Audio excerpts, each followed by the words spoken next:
both ends of the leash, both people and pets, breaking down barriers and building community. Visit our website, www. This material is property of the Minnesota State High School League. No downloading, saving, or archiving of this production is permitted.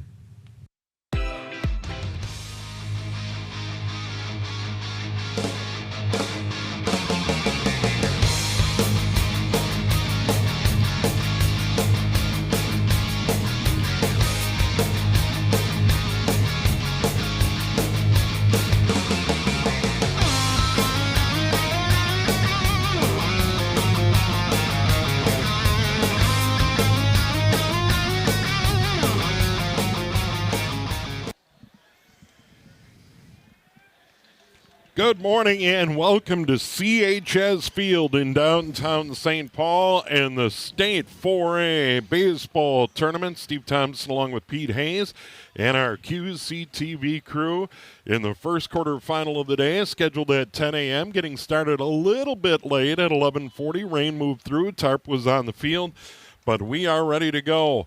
The Andover Huskies, the number 2 seed against the number 7 seed Champlin Park Rebels, and Pete, familiar foes going at it here at State. Yeah, absolutely. 6-3 Andover in the game that they played during the regular season, but these two teams really match up. A couple of tough pitchers going today. Big kid from Andover, the sophomore Jack Simpson, and the junior for Champlin Park and Evan Nordby. And Simpson this year, 14 games pitched, 6 wins. His ERA 0.64, tough customer. We'll set that Andover defense in a moment. Champlin Park, pretty good lineup. The Rebels this year, 16-8. And they are the champions of Section 5 4A. Brockton Sandell playing at second base will lead off for the Rebels. Then it's Nick Carlson and Kellen Oligmuller. For the Rebels here in the state tournament, we are underway about an hour and 40 minutes late. And, of course, we're all racing the rain expected, especially on Thursday night into Friday. Jack Simpson delivers first pitch of the game up high. Game time temp, 68 degrees. Northeast winds at 3 miles an hour. Doesn't look like we'll have to worry about any rain the rest of the way. Second pitch upstairs. Might be seeing a little bit of nerves from Jack Simpson here right away. He has 3 pitches. He has that fastball. He'll throw that curveball, and then every once in a while he'll mix in a changeup. And the pitch, there's a strike. 2-1 now the count. Wyatt Myers behind the plate. Jackson Knutson at third. Keaton Coe at short. Cale Rowe at second. Jackson Kuznia for Andover at first. 2-1. Hit foul out of play or right over the top of us. 2-2 the count. A little bit of rain earlier here, Steve, but I'll tell you what, it's really nice out here right now, about 70 degrees, and we have a little bit of sunshine, so it should be, we should be able to get this game in. And there is no doubt these teams fought bad weather. All the teams did in the spring sports. Here's one stroke to the gap, right center field, beyond the right fielder, Drew Law, down for the hit, all the way to the wall. Sandell will pull up at second, a leadoff double for the Rebels. Well, that's the way Champlin Park wanted to get it going, and the senior Sandell, he ripped one into right center field. A great effort out there by Drew Law, but the ball just dropped in. Here's another look at it as Drew Law laid out for it all the way to the wall, and Champlin Park's off to a good start. And he went the other way with that pitch and drove it to the gap. In the outfield, Ethan Wallin in left, Danny Scheller in center. And, of course, you saw Drew Law a moment ago try to get to that well-hit ball. He is in right field for the 19-6 Huskies. And, of course, Andover, the champions of Section 7 4A. So Simpson with the runner at second. And the batter is Nick Carlson playing at shortstop for the Rebels. And that one low and away, and a good block by Myers to keep that runner at second base. And now we'll get a conference. Well, Nick Carlson, I would confer about him too. He's one of the best hitters in the state of Minnesota. His on-base percentage is over 500. His batting average, 453. Rebels wearing the gray pants, navy tops. Andover, sharp-looking cream-colored uniforms. It is a good look. Check of the runner. And the pitch. This one hit in the air to deep left field. Wallin back to the fence off his glove. Runner around third. He'll head in. And that is going to be a booming RBI double for Carlson, and the Rebels lead at 1-0. Yeah, Carlson got all that. Wallin got back on the ball, and it just nicked off his glove, but I'll be interested to see if they give an error on this one or a double. I guess we'll just have to wait and see, but he got a good piece of that one. He did drive the ball, and we do have a hit on the board, so back-to-back doubles by the Rebels, and they lead at 1-0, and that'll bring up the guy playing at first base today for Champlin Park. And that's the guy wearing number 13, Kellen Olinkmuller. And now Pete Anderson and the Andover Huskies meeting on the mound. And it's probably a visit by Pete to just settle everybody down. Yeah, absolutely, Steve. A couple of doubles right off the bat here by a couple of the senior leaders for Champlin Park. You know, they only have 3 seniors in their lineup, but they're number 1, 2, and 3 hitters. But yeah, I'm sure Pete's out there just to try to settle things down and get them right back on the right page. Tip of the cap to the grounds crew here at CHS Field. They had the field covered before the rain moved in, and then they were still able to take infield and get ready to go. It is a gorgeous facility. If you've never been to a Saints game or a state tournament game here at CHS, it is highly recommended. So now Simpson with another runner at second, still nobody out. And it's Olinkmuller batting for the Rebels.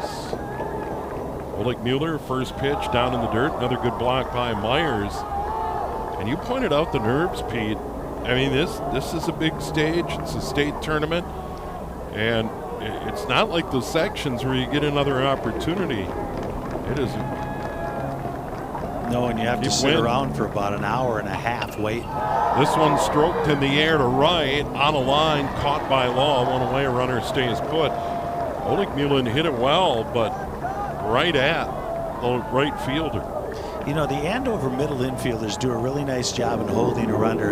And Nick Carlson, you got to keep an eye on him because he will steal a base. He has 13 stolen bases on the year. And some people say it's easier to steal third base than second base. And I'm one of those people. So you got to make sure you keep an eye on him out there at second. Especially with the runner in that batter's box on the right-hand side. Makes it tough for the catcher to pop up and get the throw down there. Yeah, not an easy throw, that's for sure. There is a strike from Simpson. He gets it out. Once again, runner at second is Carlson. It was Sandell and Carlson back-to-back doubles.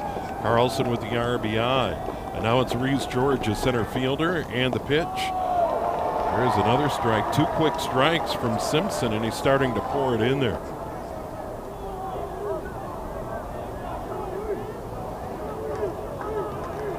Jackson Knudsen at third base. Probably aware of that stolen base threat. Simpson a long look at the runner and then call time. And Simpson was pretty far into his windup.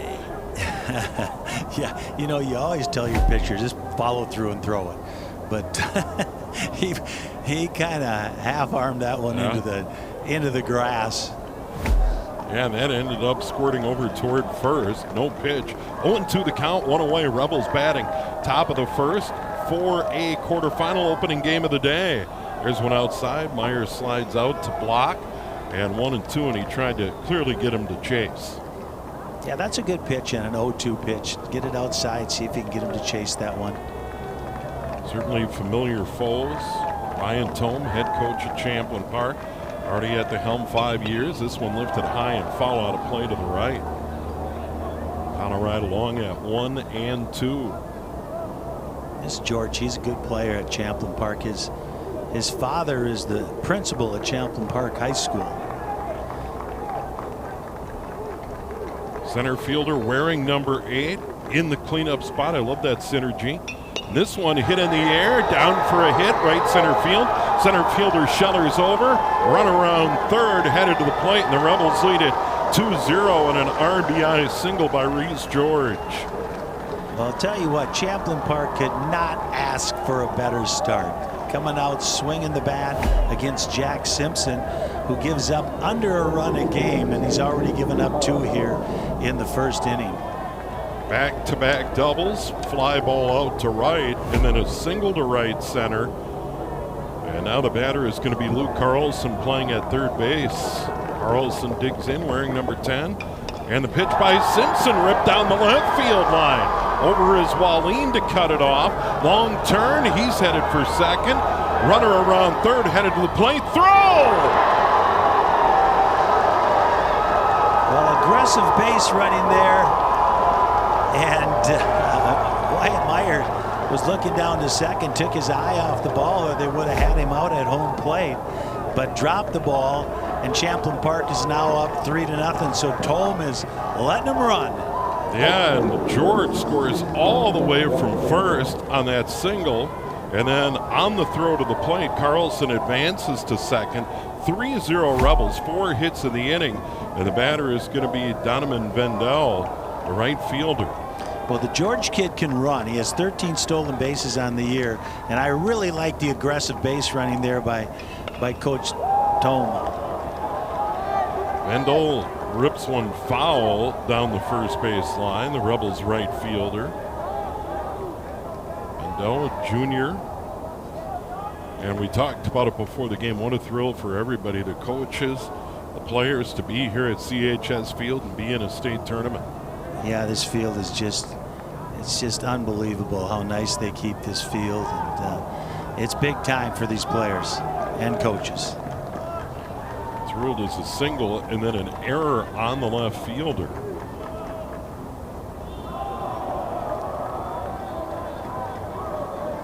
And now the count 1-0 to Vendel. 6-man to bat for the Rebels here in the top of the first. They have their hitting shoes on. 3 runs, 4 hits, 1 Andover error, and Simpson delivers, and that one is chopped foul. Champlin Park comes in as the number 7 seed. They're now seeding these tournaments 1 through 8, and it used to be top 5 and then 3 at large, and as it turned out anyway, Northwest Suburban, Anoka, Hennepin Falls, Andover and Champlin Park here in the opener. That one in on the hands, off the mound. Simpson fields, throws him out, runner moves to third. Yeah, you know, I like that better, Steve. They used to just seed the top 4, and now they're seeding everybody, and it makes a lot of sense to me.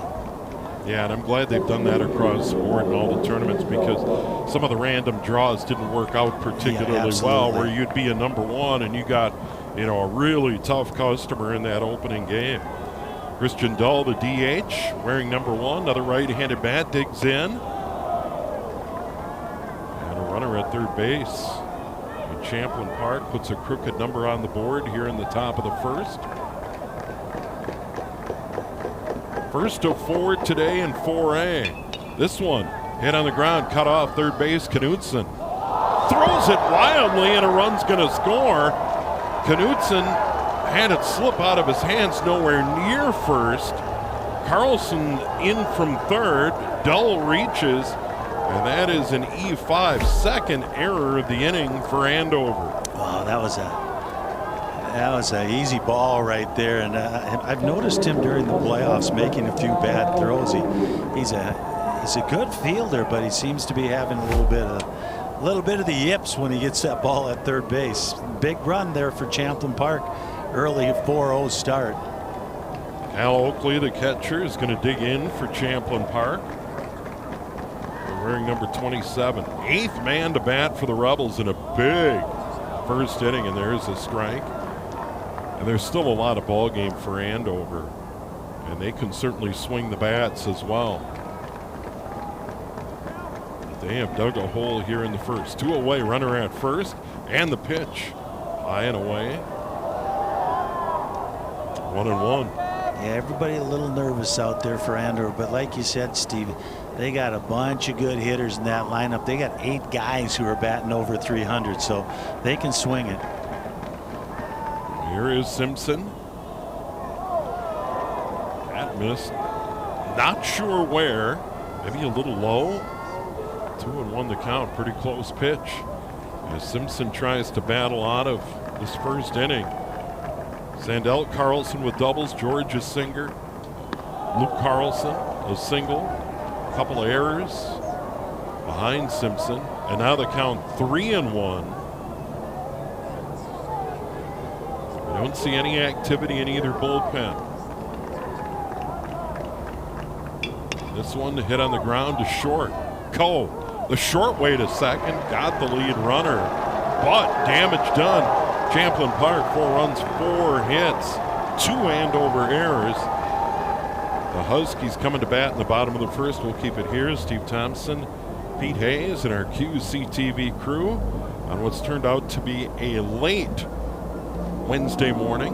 Semifinal scheduled for tomorrow. Title games at Target Field and all 4 classes on Saturday. And Pete, let's talk a little bit about the Andover Huskies in this lineup. They certainly have a potent lineup and have put up a lot of runs. Yeah, they sure do. Their batting average is at .294, so it's very impressive. Like I said, they got 8 guys in that lineup that have batted over 300. They run pretty well, got a little bit of power, so this game is far from over. But I'll tell you what, Champlin Park came out and just punched him right in the mouth. Yeah, they were swinging the bats early. The booming double by Sandell all the way to the wall. Carlson followed up with an RBI double. George had an RBI single. Carlson with an RBI single. And then, of course, the 2 errors in the inning. And Champlin Park certainly in business. Here are the Rebels defensively. Hopefully behind the plate, Norby on the mound. And then Luke Carlson at third. Nick Carlson at short. Rockton Sandell at second, Kellen Oligmuller at first, and in the outfield left to right, Caleb Green, Reese George, and Donovan Vendel for Champlin Park.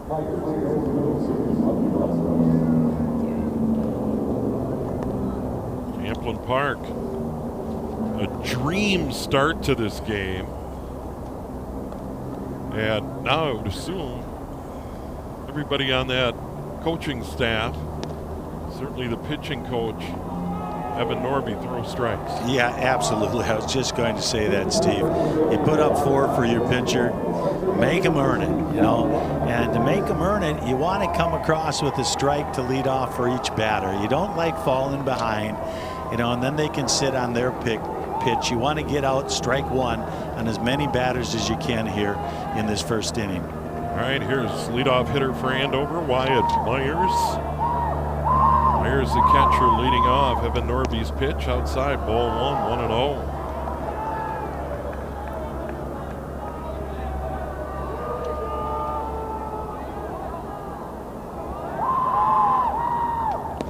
There's a strike, 1-1.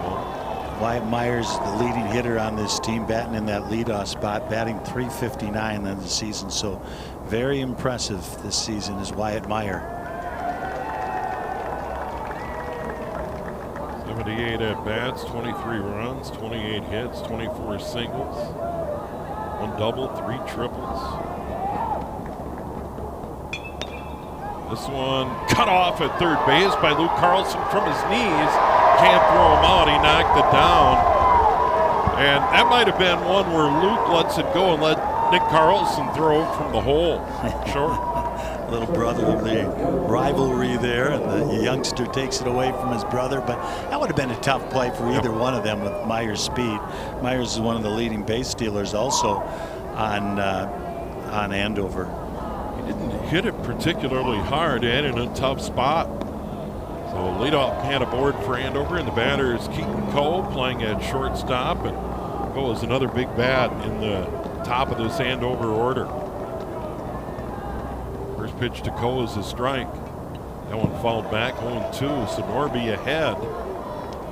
Andover gets a base runner, and I know the high school league with 4 quarterfinals here today. And this one off to a slow start. Rebels put up 4 in the first, and now Andover gets a leadoff man aboard. The 0-2 pitch. Got a good cut straight back, still 0-2. Yeah, they'll be playing well into the dark here tonight. That's for sure. They got the lights on already, so they're warmed up and ready to go. Here at CHS Field, cloud cover in 68. Pleasant day, as you pointed out. Flags in center field at CHS are limp. There's one outside, 1-2 the count. Norby tried to get him to chase. Mike Kaufman behind the plate, Corey Dahl at first, and Troy Berge at now second base. Three-man crew.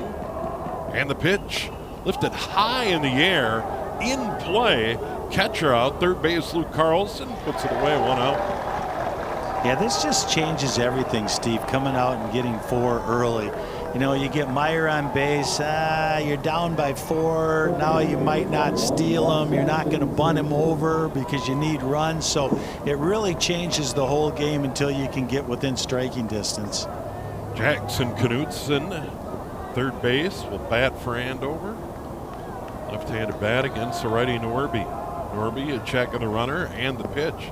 Way up high, 1-0. Knutson's another one of those good hitters for Andover. Myers 359, Law 358, Knutson 357. 1-0 pitch on the way from Norby.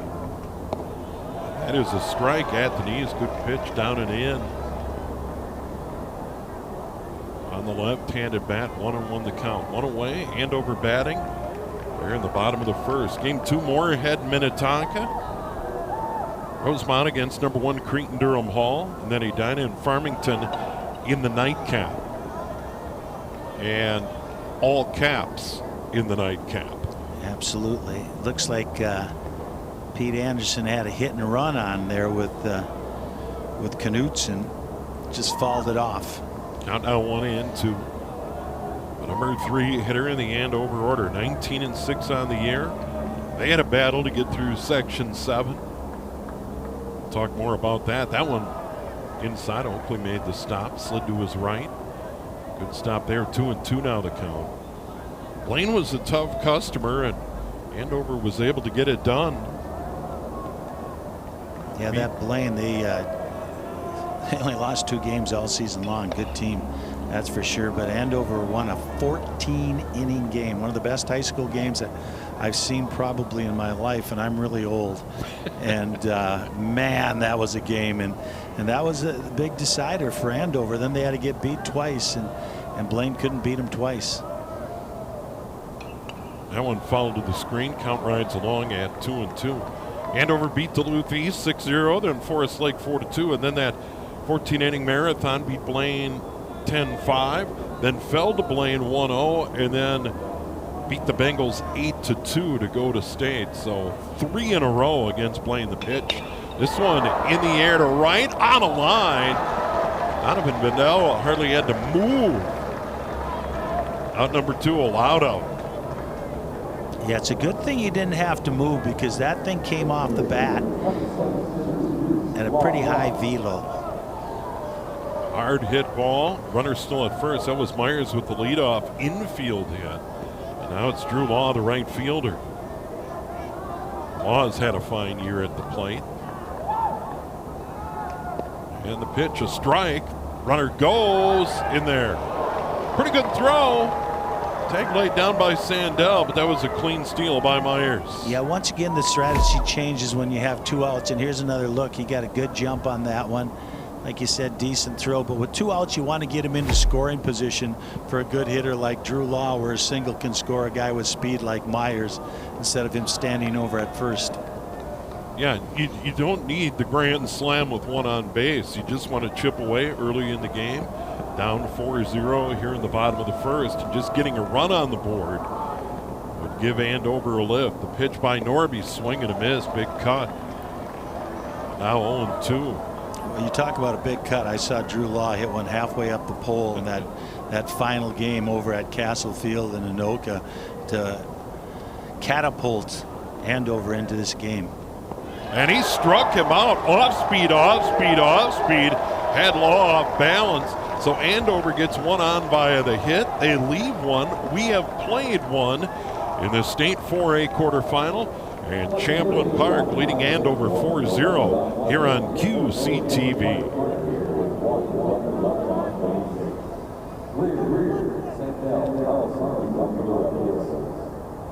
The students of Minnesota State High School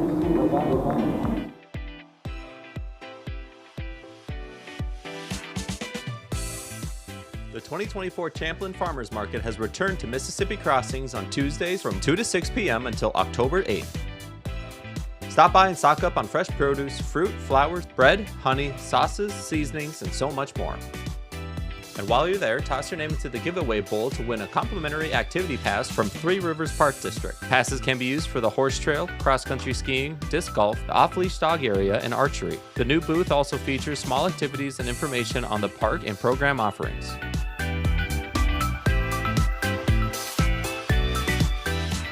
Some other vendors include Lone Wolf Greenhouse, Baked Gluten-Free Goodies, Breck's Greenhouse, Coastal Coolers, Chevelle Vegetable Farm, Great Harvest Bread, and Ma Bay's Taste of Liberia for homemade pepper sauce, where I just had to try their excellent mango habanero jam.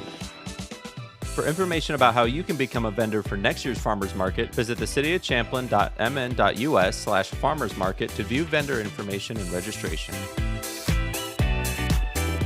So stop by next Tuesday to support local and to live Champlin.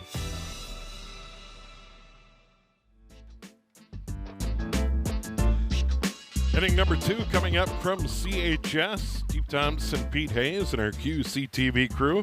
State quarterfinal game number 1, Champlin Park and Andover, and the Rebels come right back here in the top of the second with 9, 1, and 2 in their order. Caleb Greer, the left fielder. And then top of the order, Sandell and Carlson against Jack Simpson. Rough first inning, but still a chance for Simpson, a very good pitcher for Andover all year, to settle in and get them some innings. Yeah, Simpson's had a great season, and I think he had a little bit of the jitters there in that first inning. So hopefully he settles in here in this second inning for Andover. Simpson just a sophomore, and here's Greer, the left fielder, in the pinch, swing and a miss. Good fastball up in the zone, couldn't catch up with it. Once again, Myers behind the plate, Jackson Knudsen at third, Keaton Coe at short, Cale Rowe at second, and Jackson Kuznia at first. This one just outside, 1-1. Wallin in left, Scheller in center, Law in right. Yeah, a lot of pitches for Jack Simpson in that first inning, facing 8 batters. There's one inside now, 2-1. Pretty good eye there by Greer. 330 down the left field line, 320 down the right field line. 402 to the power alley in left, 400 to the power alley in right. So it is a big ballpark, AAA home. The Saints. And now 3-1 the count. Simpson doesn't want to lose the number 9 hitter in the pitch. This one lifted high and foul off to the right, 3-2. Yeah, you definitely want to get this number 9 hitter with that top of that order coming up for Champlin Park.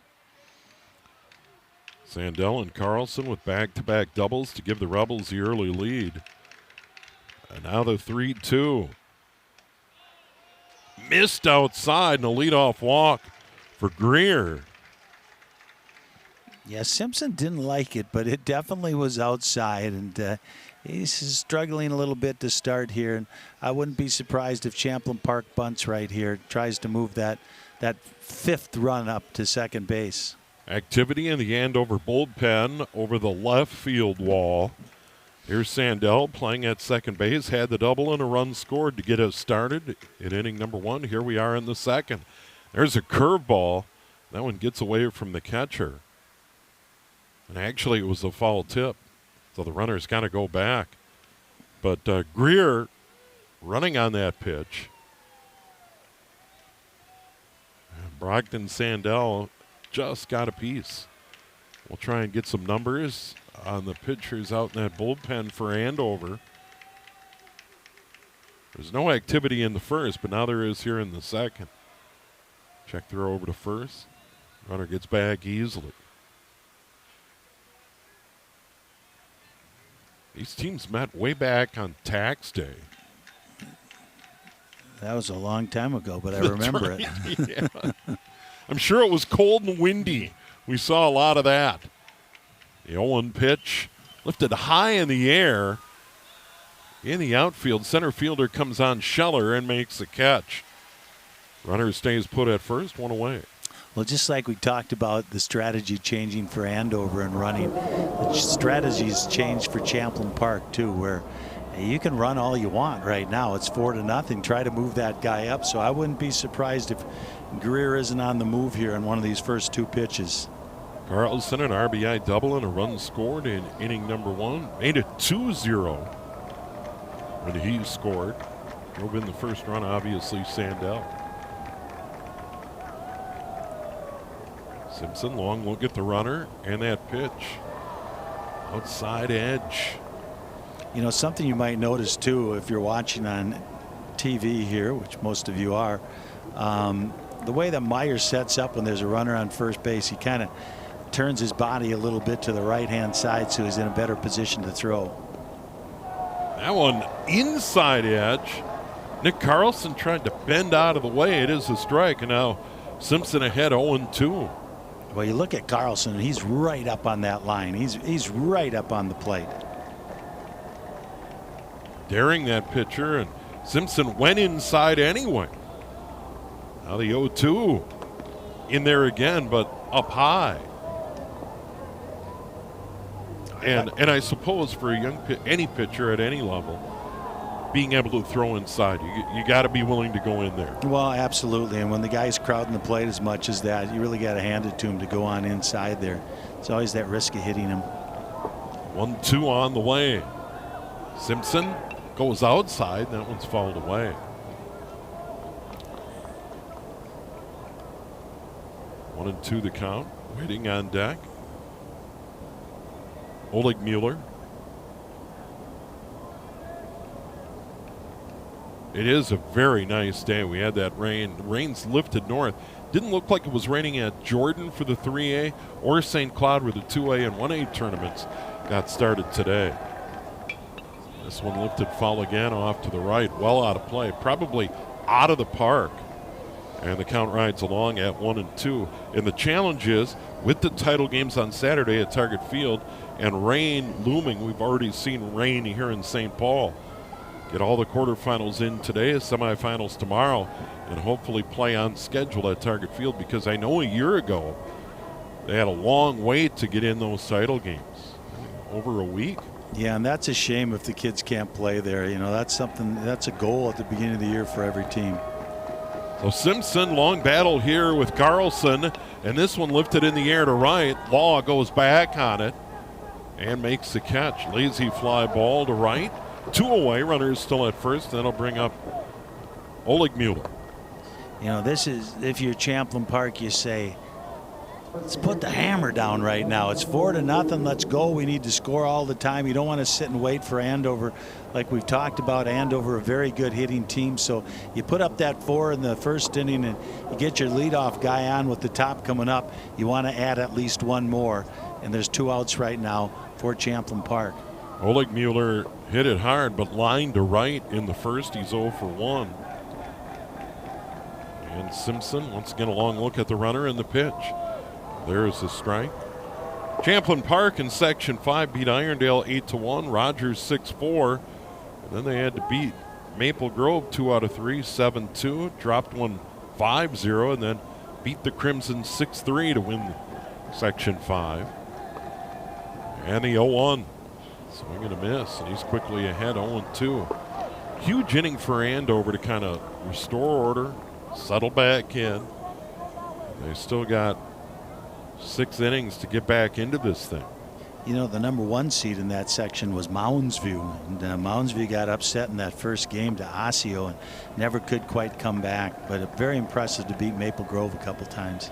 Mustangs ranked all year. There's one outside, runner goes, late throw down to second.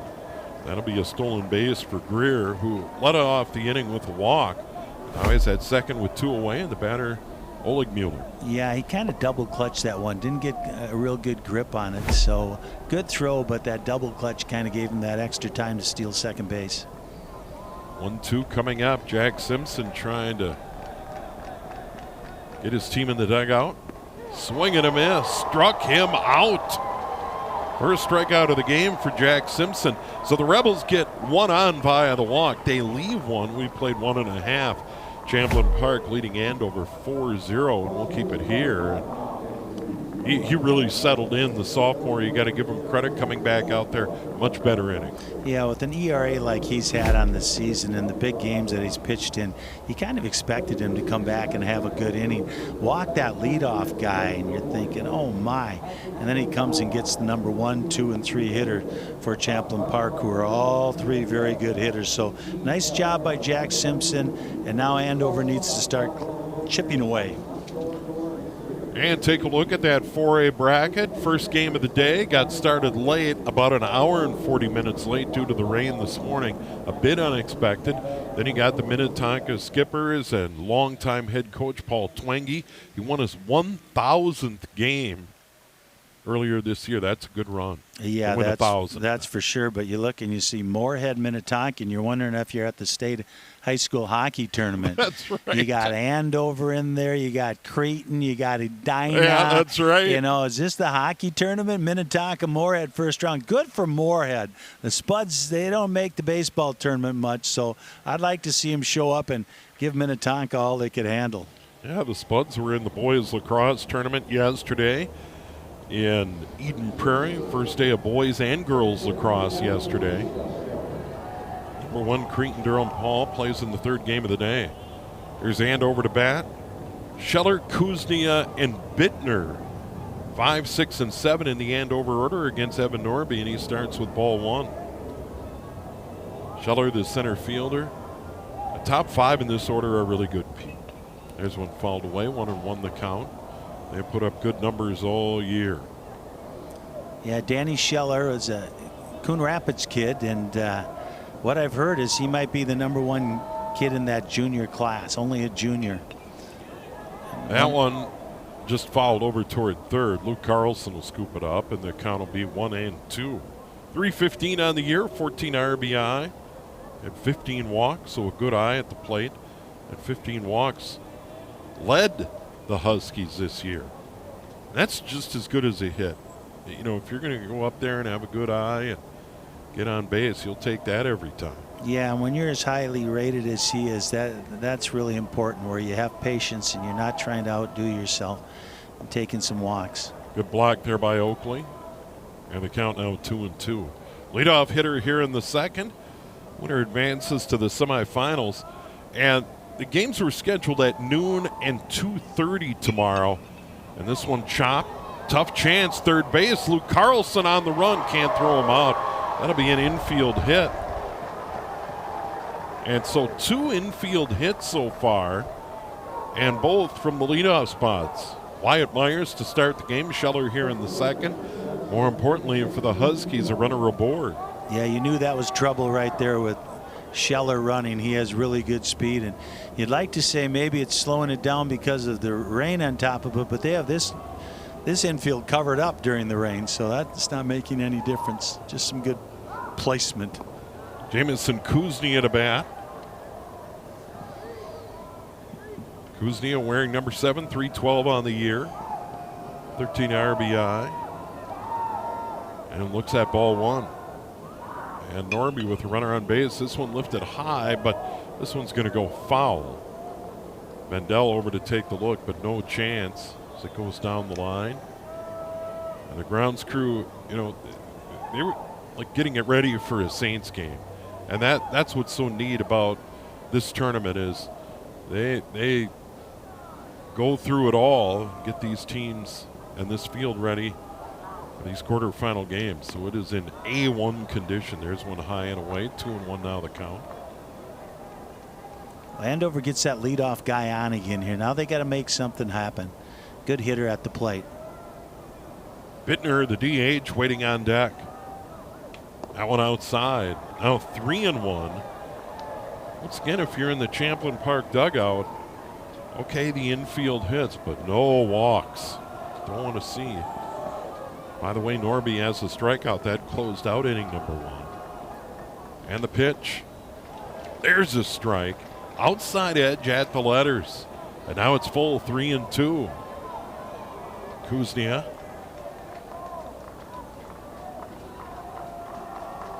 Norby's pitch. Lifted high and foul. Nice job by Kuznia battling and trying to win this at-bat, a very big at-bat with Brett Bittner coming up next, and he's a power hitter and a good hitter for Andover. Kuznia in that 6th spot in this order for Pete Anderson, manager for Andover and head coach, and struck him out. Strikeout number 2. So Norby 2 through 1 1/3. He went outside again and got him. Yeah, here comes the fastball on the outside edge. Just blew it right by Kuznia. That's a big out for Nordby and Champlin Park. Now it's Bittner, 308 on the year, 14 RBI. Certainly a good season. That fastball a little too far outside, 1-0. When I've done games here at CHS Field, on the trucks going over the bridge, over the left field and out towards center field, this one lifted high and foul. I've counted the number of trucks using the Jake brake, and we haven't had any in-game, but we had one before the game. So we'll have to keep an eye on that. So far, no Jake brake on the bridge. This is a beautiful view from up here. It's really cool. That's for sure, but there's a lot of traffic out there, Steve. Yeah, that's right. On the bridge, headed over the river, the 1-1. Hit in the air in the gap to right center field, carrying deep down for a hit. Runner around second, headed for third. Bittner's going to cruise in with a booming double to right.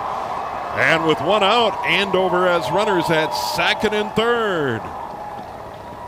Well, Bittner got all of that one, and that one kind of died. You thought it was going to roll to the fence, and it held Scheller at third base. So this is a big at-bat here by Cal Rowe coming up, a guy who just got into the lineup about halfway through the season, a young sophomore, but he's come up with some really big hits for Andover, and he's going to need one right here and put him right back in the game.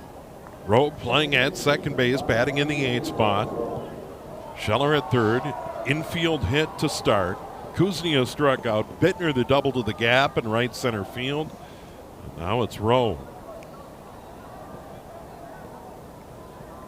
Cal Rowe this year, 318. Big RBI opportunity. Has 6 on the year. Add to that total in a hurry.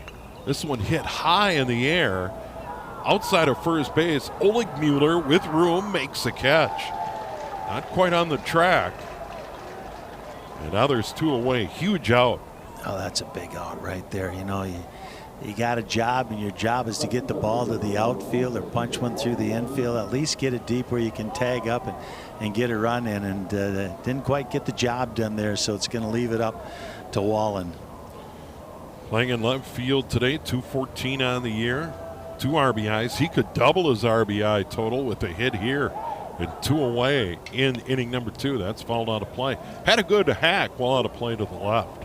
Yeah, he played pretty good in those 2 championship games against Blaine. Had a couple of big hits for Andover, so he's very capable. Marlene waits for the pitch. That one inside, stabbed by Oakley. Runner stays put at third. There's a wild one, would play to run. Rebels lead it 4-0. 4 runs on 4 hits in the first. Norby's pitch. This one into center field, down for a hit. It gets away from the center fielder, and that is going to be a 2 RBI single for Ethan Wallin, and it cuts the Rebels' lead in half. That is a huge hit for Wallin. Puts that ball, left-handed hitter, right up the middle of the field. Center fielder made a dive at the ball. Luckily it didn't get by him. He got his glove on her. That thing might have rolled for a long ways and he could still be running. But 2 out hits, picks up his teammate, and we're at 4-2. We got a game now, Steve. So Wallin goes from 2 RBI on the year to 4 in that moment. And now Andover 2 runs on 3 hits. Runner at first, top of the order. Wyatt Myers, the catcher. He had an infield hit in the first, stole a base, and was left stranded. And the top of this Andover order can do damage. That one up high by Norby, ball 1-0. No activity in that Rebel bullpen. Right down the left field line. The Andover bullpen further out the left towards center field. Now the 1-0 on the way. This one to short. Nick Carlson, the short way.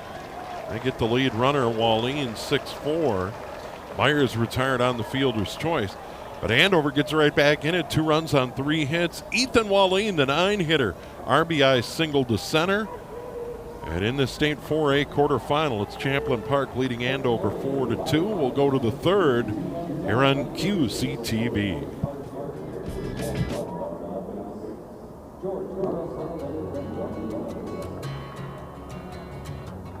Rum River Art Center is your local nonprofit organization located in the Old Milk Factory near downtown Anoka. Our nearly 6,000 square feet of windy and whimsical studio spaces are filled with inspiration. At Rum River Art Center, we embrace individuals of all artistic abilities and focus on the healing aspect of the process over your final product. We pride ourselves in offering classes with a huge variety of mediums at an affordable price. From one-time ceramic wheel throwing classes to multi-week painting courses, from creating at the Art Center to finding us at your local library, we believe art is the catalyst for connecting human beings to each other and themselves. Come visit us or check out our website, rumriverart.com, for more info on classes, galleries, special events, and how you can support the arts in your community.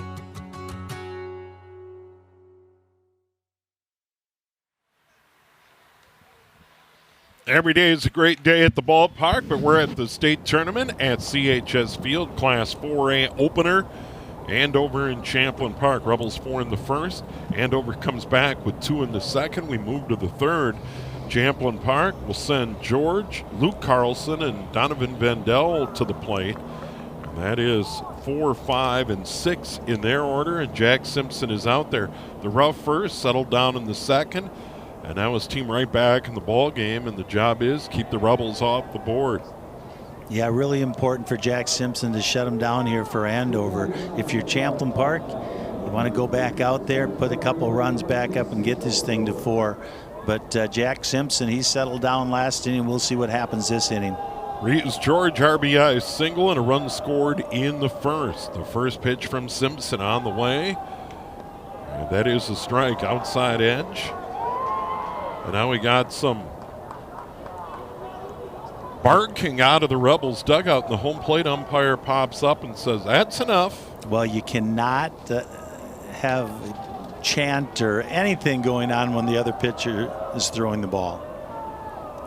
Well, the count 0-1, and Simpson. Another strike, pours one in there.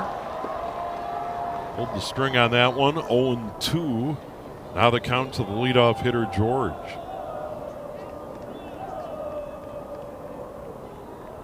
Work by Simpson. His catcher Myers. That one a little bit high, trying to get him to chase. He didn't. 1-2 the count. Nice job by Simpson coming out and getting ahead, mixing in that curveball. He is a big kid for a sophomore. He's a big kid. 1-2. And this one down for a hit into right field. Drew Law on a hop. Grabs it. George 2 for 2, and the Rebels have the leadoff man aboard here in the third. And it's a leadoff man who likes to run, so I expect him to be running on one of these first couple pitches here. Carlson, same deal. Had a single, a run scored, and an RBI in the first. Scored the 4th Rebels run in that big opening inning. And now Simpson from the stretch checks a runner. Runner goes. This is lifted in the air. Down the right field line. Long run. Gets by the right fielder, Drew Law. Runner had to hold up. He'll steam all the way over to third. And that was kind of in no man's land. Drew Law almost got to it at the line. Carlson drops it in. That'll go as a single. And George, who had to hold up, does eventually get all the way around to third. Yeah, Carlson and George both with a couple of hits here in the middle of the Champlin lineup. And after Andover scores 2 runs, here comes Champlin Park. And that was a fly ball that Law almost got to it, hung in the air. And from our bird's eye view above home plate here at CHS Field, we thought that one would drop fair, and it did. Law made a valiant effort, got it back into the infield. George had to wait big time. That one ripped foul. Mendel turned on that one. He grounded out to the pitcher in the first. He's 0 for 1. Yeah, Vendel trying to do a job now for Champlin Park with that runner on third base. You're looking for a fly ball or a ball up the middle. The infielders for Andover are about halfway back. More activity in the Andover bullpen and the pitch by Simpson. That is a ball. Ball 1-1 now. Nobody away. Runners at the corners for the Rebels here in the third. Trying to claw back a run or more. All waiting on deck. There's a swing and a miss and a strike. 1-2. Good pitch. Boy, Simpson needs a strikeout in this situation. Like I said, Champlin Park just wants to get something to the outfield. Simpson again. Trying to get him to chase. Runner goes. Wild throw. And that was going to be cut all the way, you could tell. They tried to get that runner to move from third. Wasn't a particularly strong throw by Myers, and it was an outstanding jump by Luke Carlson. Now runners at second and third. Now the infield's coming in, Steve. They got to cut off that run. And Vendel, the count 2-2. Nobody away. Another big spot in this game for Jack Simpson. Got him to chase and a huge strikeout. Number 2 in the game for him. That'll bring up Dahl. Reached on an error on third base, Jackson Knutson. Knutson had a throw get away from him over to first. And Dahl, the DH, is going to dig in. That one way outside. Myers stuck the glove out, stabbed it. Want to know the count? Well, you got to like Simpson. He threw a changeup there to strike out Vendel.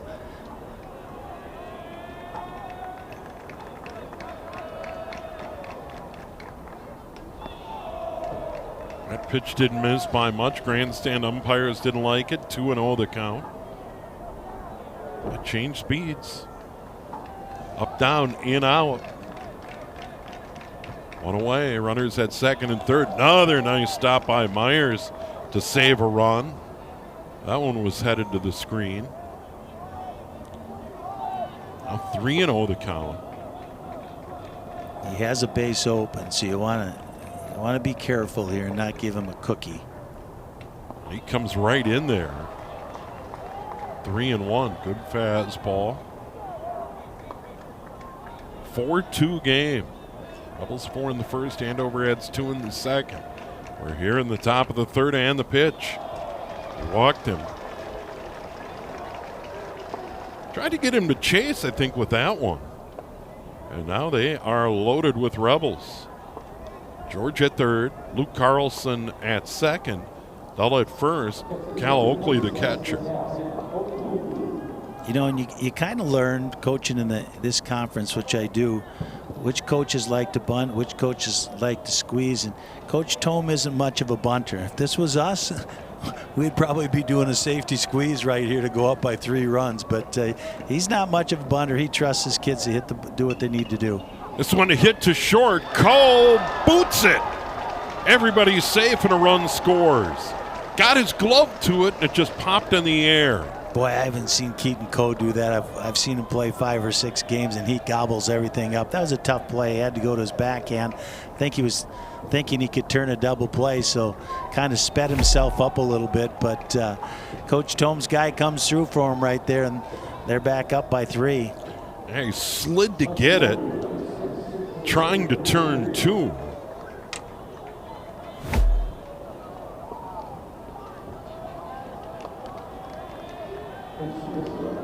Big situation right here for Jack Simpson and Andover. And Andover now has the 2 center middle infielders back to try to turn. There's a strike outside edge. Caleb Greer. Pinch runner for Oakley at first. That's Paul Dylong. Pinch running for the catcher. They're loaded with Rebels. On the ground to second. Through the wicket to Calrow. 1 to the plate. Double clutch. And then everybody's safe. I tell you what, they had him caught up there. had him halfway through, and Jack Simpson kind of fell asleep. The ball came to him as he cut it off, and he wasn't expecting that runner, who was about halfway to home plate. There wasn't a whole lot of communication by Andover, and another big error by Andover, and Champlin Park's taking advantage of it. Yeah, 4 errors on the board for Andover back-to-back in this inning. Cole at short, Rowe at second. And now Champlin Park has extended the lead. It is now, board says 5-2, but it should be 6-2. With Dull at third, the pinch runner for Oakley. By the way, that's Dylong at second, and then Greer at first, and top of the order, Brockton Sandell. And Andover, a couple of errors in that 4-run first inning for Champlin Park.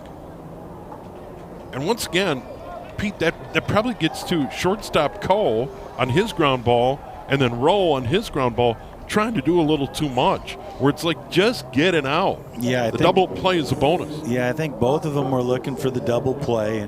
And you know, when you have a runner on third base, you want that double play so that runner can't score. But they rushed themselves, and this isn't typical Andover baseball.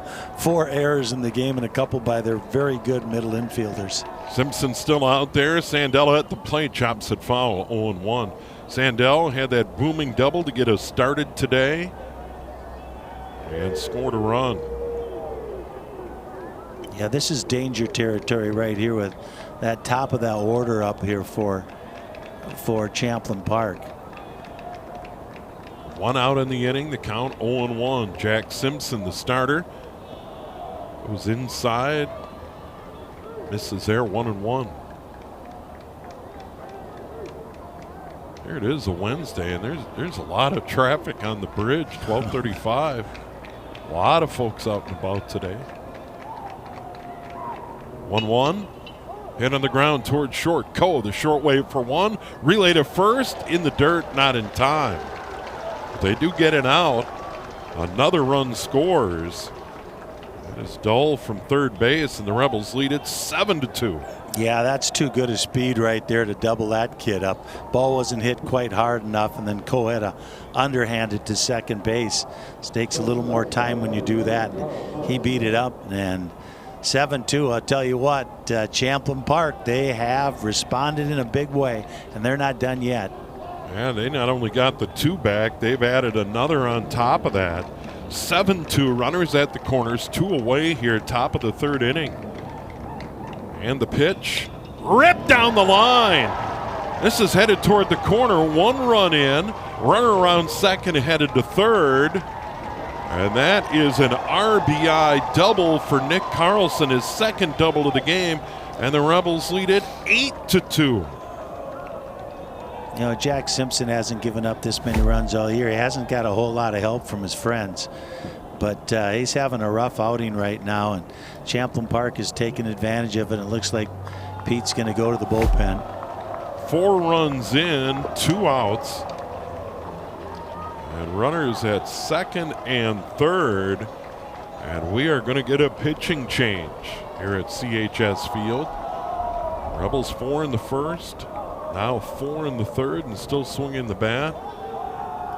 And for Jack Simpson, that's tough. And a sophomore, and he'll certainly be back for Andover. And not the way he wanted to pitch here in the state tournament. And now they're going to hand the ball over to Blake Bauman. Bauman out of the bullpen, and now it's imperative that here in the third, Andover, they still got 5 opportunities in this game.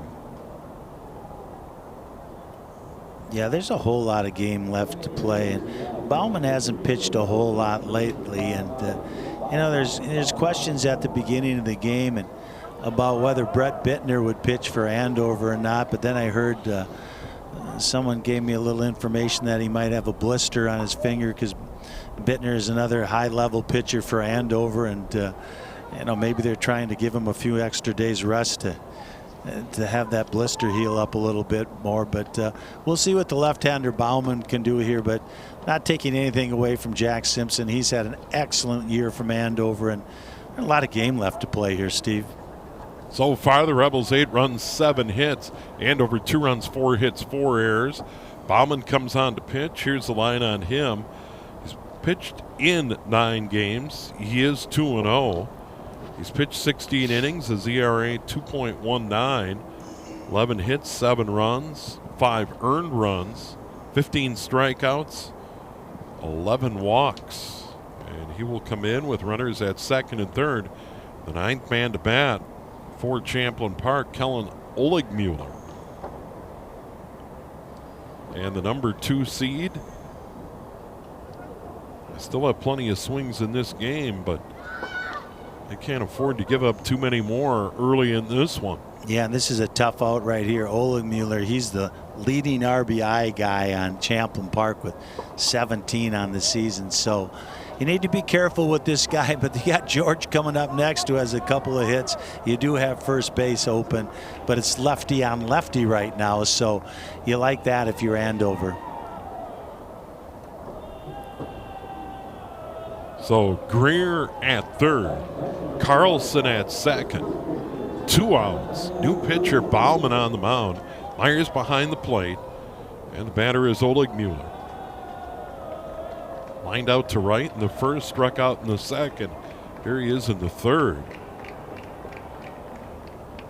And the lefty delivers outside, ball 1.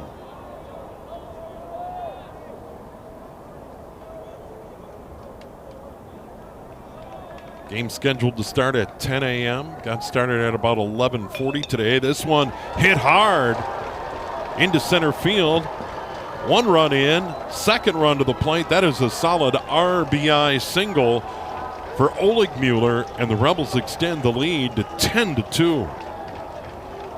Wow, what an explosion this inning, and they should have been out of it, probably 4 runs ago, but errors will kill you, and that's what's happening right now to Andover. A couple errors this inning, and it's a 10-2 Champlin Park game right now. Runner at first. And they give up 2 in the bottom of the second. They score 6 here in the third. And now Reese George will bat for the 2nd time in the inning. George has had a day. A couple of singles, 2 runs scored, an RBI, a stolen base.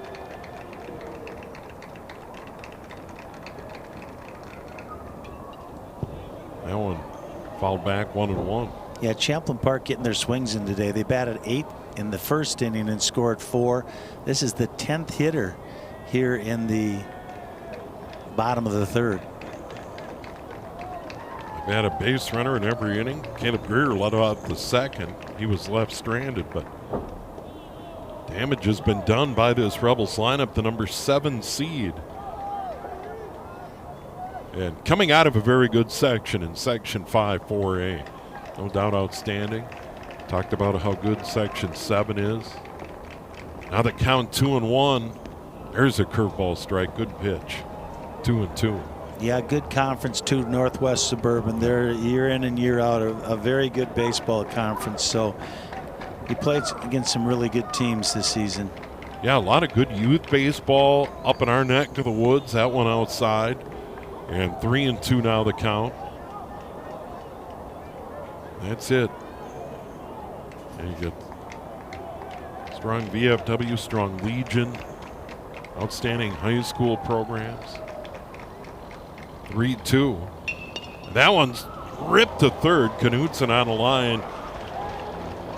But Champlin Park bats 10. They score 6. We have played 2.5. The Rebels lead Andover 10-2. And this Class 4A quarterfinal from CHS Field. And now for Andover, Pete Anderson and the coach's messages, we still got plenty of swings to get back into it. And they have the ability to get back into this game. Well, they sure do. And if you're Champlin Park and you're Norby, you want to throw strikes and you want to get ahead of hitters. let your defense score. I mean, there's room for error, but throw strikes. Don't give them any freebies. And if you're Andover, you just go out and you play. You know, you get your swings and you try to cut into this. And maybe Champlin Park will make an error here or there. But you don't get your head down. You're sitting here at a beautiful ballpark playing in the state tournament, and you need to enjoy it and get up there and swing the bat. So we'll see what happens, but Andover needs to get going here right away. So Champlin Park in the inning, 6 runs, 4 hits. 2 Andover errors. They left 1 on base. And we got the note from Dave Wright, the media steward. 1 earned run, 5 unearned runs in that inning. And, you know, that's one of those where you feel for the sophomore Jack Simpson that, you know, there were some hard hit balls, but also a couple of errors on the infield that really hurt Andover in that inning. Here they come to bat in the third. Evan Norby, the Rebels pitcher. And for Andover, 2, 3, and 4 in their order. Here's Cole. Hits one on a line to left field, backing up. Greer makes the catch. He got a good jump. Yeah, the left-hander went inside out on that one to left field, and a nice catch by the left fielder. But it's not the way you want to get started if you're Andover. So Keaton Cole 0 for 2, popped out to third, and then that hit ball to left. And now it's Jackson Knutson at third base. He lined out to right in the first. Knutson wearing number 21 and playing at third base. Evan Norby straight back. Like Knutson was right on that one. 1-1, 1 away, nobody aboard. Yeah, Knutson, a nice left-handed hitter for Andover, and he has a little bit of pop in that bat too.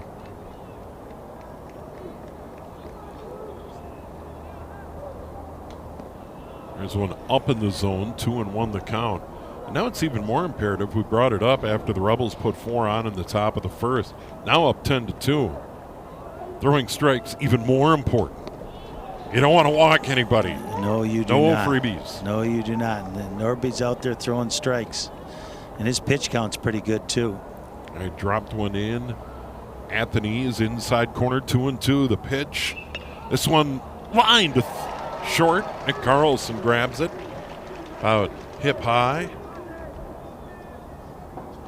Hit it hard, but right at Nick Carlson, the Rebel shortstop, and that'll bring up Drew Law, the cleanup hitter. He struck out to end inning number 1. Yeah, and if your coach told him it might be a little too early to start hunting outs, but that's one of the things I'd always say. You get to that 5th, 6th, and 7th, and you're looking for 9 outs any way you can. And if you're Andover, you got to take it a base at a time. You can't get caught in any silly situations. Ball 1 now, ball 2. Norby to Law. If he's able to reach, Danny Scheller waiting on deck.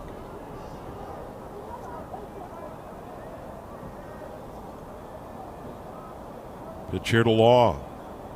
Outside now, 3-0. It's such a great point, down by 8. I mean, that's climbing a mountain, but getting people on board is first. There's a strike. Yeah, you can't take any extra chances. You need 8 runs. You can't get a guy thrown out on the base path, so you got to be smart. That one down for a hit. Mendel over to cut it off. Solid single to right for Law. And with 2 away, the batter will be Scheller. Danny Scheller had a single and a run scored. First run for Andover in inning number 2. They put those 2 on the board. 4-2 game through 2, and they're right back in it. Yeah, absolutely. But this kid for Champlin Park, he's not striking a lot of people out, but he's putting the ball right down the middle a lot of time and letting his fielders field the ball. There's a strike outside edge at the knees. Good pitch. Scheller takes strike 1. Luke Carlson at third, Nick Carlson at short. Sandella at second, Oleg Mueller. There's one in the air to right, long run, second base out. Brockton Sandell records the 3rd out, so Andover gets a hit. They leave 1. We've played 3. Champlin Park leading Andover 10-2 in the first 4A quarterfinal of the day from CHS Field in St. Paul, right here on QCTV.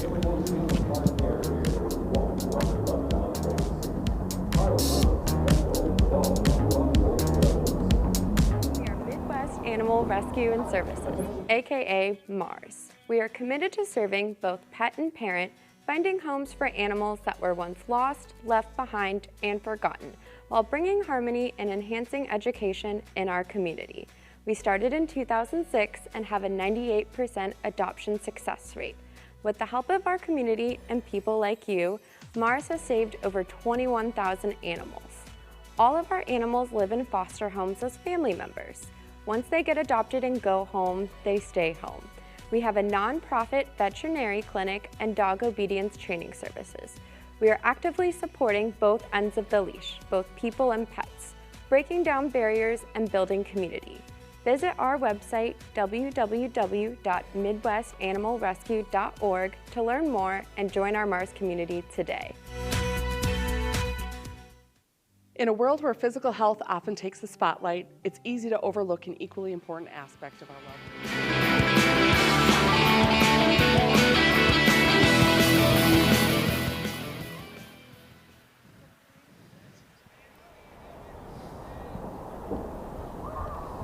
And we are back here at CHS Field in St. Paul. State 4A baseball tournament underway today. We had a rain delay at the start. Game 1 of the day, number 7 Champlin Park, number 2 Andover, and Rebels 4 in the first, put up 6 in the third. They lead it 10-2. Here they come in the 4th inning, and it'll be 5, 6, and 7 in their order. Luke Carlson, Donovan Vendel, and Christian Dahl. And look at that scorebook. They've done damage all over their lineup today. Yeah, I don't know if anybody expected this, and at least not that score, but great job by Champlin Park coming out swinging the bats. Luke Carlson, a couple of hits on the first pitch to Knutson at third, over to first and Kuznia. And Luke Carlson retired. He was 2 for 2. Attaboy, Knutson gets that ball, makes a nice throw, sets his feet, gets that first out on one pitch. So Carlson had the big day, 2 for 2. 2 runs scored, stolen base, retired. 5-3, and with one away and nobody aboard, that'll bring up the right fielder Vendel. Grounded out to the pitcher and struck out. 0 for 2, and the pitch by Bauman is a strike. Myers behind the plate. Wallin in left, Scheller in center, Law in right for the Andover Huskies, and the pitch up high, 1-1. Kind of kicked his leg out where it's like, yeah, that got away. You know. 1-1, drops that one in. Good pitch, came right back. But that is universal when the pitcher does that and kind of kicks the leg out in disgust. That's those left-handers. 1-2 on the way. And that is the old 55-footer. Yeah, that barely made the black dirt in front of home plate. Luckily, it skipped behind the batter instead of hitting him. 2-2 now the count. And that one to the screen. Vendel was right on that. Dahl waiting on deck. As the Rebels bat here in the 4th. I sent, as you pointed out, Pete, 8 in the first, 10 in the third. They've had a lot of hacks against Andover pitching. Struck him out. Went right back inside and got him. That was a nice pitch. That was a changeup right there. You gotta like Bauman for not being afraid to throw that changeup. You know, so many pitchers in high school baseball have a fastball and a curveball, but if you have that changeup, you can be a very effective pitcher. Nobody on, 2 away. Dahl, the batter, reached on an error and walked and scored in the third. Ball 1 to him, 1-0 the count. By the way, 3rd strikeout, 4th strikeout for Andover pitching. There's a strike, 1-1 the count. A nice job by Bauman here, coming out throwing strikes, giving his team a chance. Want to get this 3rd out as quick as you can and get back in the dugout and get the hit shoes on. Now 1-2, and by the way, third strikeout, second in the game for Bauman. Starter Jack Simpson had a strikeout. That came in inning number 2. 1-2 on the way. That is outside 2-2. One plate umpire took a long look at that one and said no. Rebels have not been retired 1-2-3 in the game. That one misses away 2-2. It is a really nice day. This is my kind of day. Be at a ball game, not hot, hardly any wind. 3-2. Did he lose him? Yes. It'll be a 2-out walk. So is this cloud cover, Steve, or is this smoke? I think it's a combo platter. Combo platter, yep. Remember that day maybe 2 weeks ago where it was raining? Yes. In the smoke? In the smoke. And I woke up and I thought it was fog, and then went outside and it's like, no, it's raining through the smoke. Yes, it was. And the smell that day was not good. Oakley will bat, the catcher. And the first pitch to him inside low, 1-0. Dull down at first, Oakley batting. Retired on a fielder's choice and to end the first. Reached on an error and scored in that big third inning for the Rebels. And the pitch from Bauman, chop foul, 1-1. You know, it keeps going to my mind, combo platter. Chicken and ribs? That's what comes to my mind. How about Surf you? and turf. Surf and turf, yeah. Steak and lobster. There you go. There you go. or at Dean's Country Manor, the chopped sirloin and some shrimp. Oh, yes. That's been there forever. Yeah. Oh, yeah. 1-1. Came up empty, 1-2. Yeah, the old chopped sirloin. That is. It's good stuff. Good stuff. Grilled onions loaded up with mushrooms. Can you tell it's lunchtime? It's lunchtime. 1-2 pitch. Head in the air, shallow right, tough chance, it'll fall. Second base, Cale Rowe made a valiant effort. That was just in no man's land. Yeah, he covered a lot of ground there, but you know things are going right when that ball drops in. Here's another look at it. It got jammed a little bit, but just dropped it over the second baseman Rowe. And Champlin Park's in business again with runners on first and second. Oakley has a hit, 9th in the game for the Rebels, and now a walk and a hit, runners at first and second. And Greer walk, reached on an air, scored a run. Number 9 hitter playing in left for the Rebels. Bauman's pitch. Yeah, Bauman was cruising and got those first 2 hitters out. You got the next 2 on here, and here's the number 9 hitter trying to expand on this lead. Top of the 4th inning. Champlin Park trying to add to that lead. This one hit in the air to right. Well hit, Drew Law. Got him turned around all the way to the fence. 1 run to the plate. Another run headed around third to home.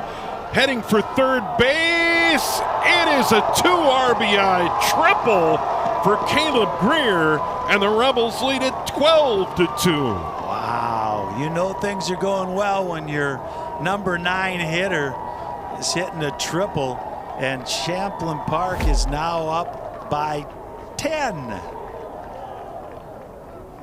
Boy, he got Law all turned around, taking a look at that one.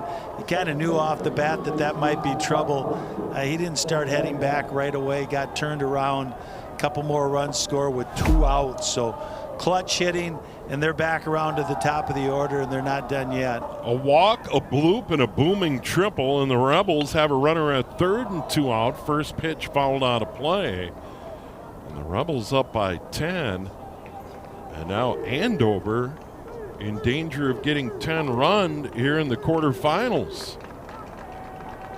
You know, Champlin can start thinking now you don't want to use up any more pitchers because it's a long tournament. So they're sitting right now in the catbird seat. They lifted foul. This is Sandell, leadoff hitter. Had a double and run scored in the first. Fly ball to center. Retired on a fielder's choice, or reached on a fielder's choice in the third, excuse me.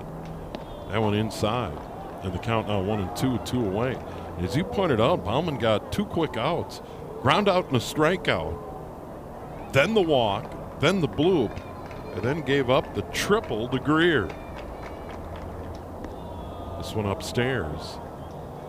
And 2-2. And it has just been the Rebels' day. They've put on 12 on the board, and they're still batting here in the 4th. What's it? This one lifted in the air down the right field line. Big trouble. This is in play, and that'll bounce over the wall. It is a ground rule double, but it drives in the 13th run of the game. Brockton Sandell, a ground rule RBI double. They picked a good day to have a day. That's for sure. You know, here's another look at it. And Law had no chance on this one. Ball's going down the line, and it's fading away from him. It actually went into the dugout or out of play over there after it landed. So another run with the 2 outs, and it looks like they're going to switch pitchers again here with the score 13-2. Bauman's going to leave, and another pitcher is going to trot in from the bullpen and right for the Andover Huskies. And for Champlin Park, we mentioned the dream start of 4 runs in the first inning, but this has rapidly turned into a nightmare for Andover. Man, as a coach, you dream of a day like this if you're coached home, where your guys come out, you know, against a team that beat you during the season.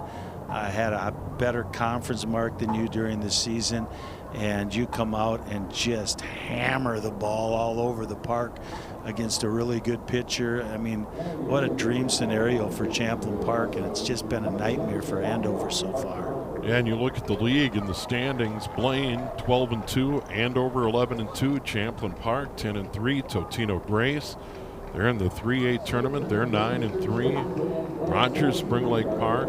I mean, you got Maple Grove, solid team. They went 5-8 in league play. You talked about the depth of the Northwest Suburban, and it is a terrific league. And Wyatt Harper, it looks like, is in out of the pen, a right-hander for Andover.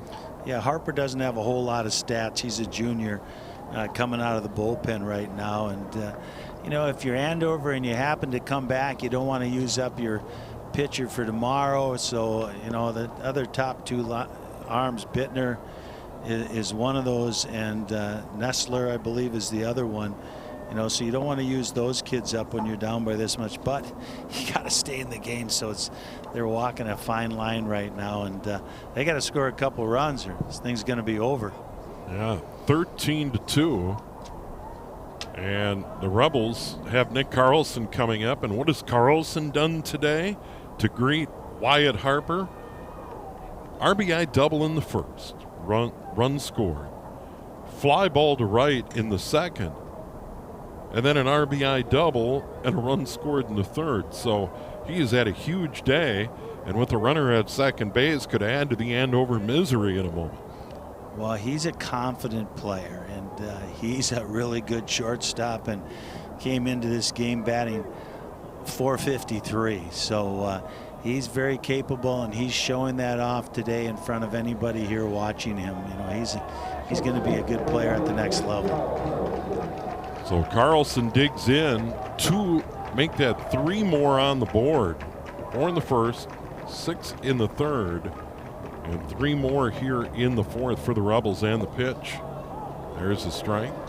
Harper gets a strike to start out Nick Carlson. It is 0-1. A lot of crooked numbers up there for Champlin Park.